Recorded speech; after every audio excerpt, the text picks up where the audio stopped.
Here we divide 127 by 2 in a long division method. So 2 times 6 means 12. On subtracting we get 0. So now we bring down the number beside, that is 7, and we remove this 0. So 2 times 3 means 6. On subtracting we get 1. So now this 1 is less than 2. So we put here decimal so that we take here 0. So now it became 10. So 2 times 5 means 10.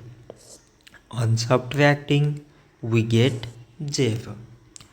So 127 divided by 2, we got 63.5.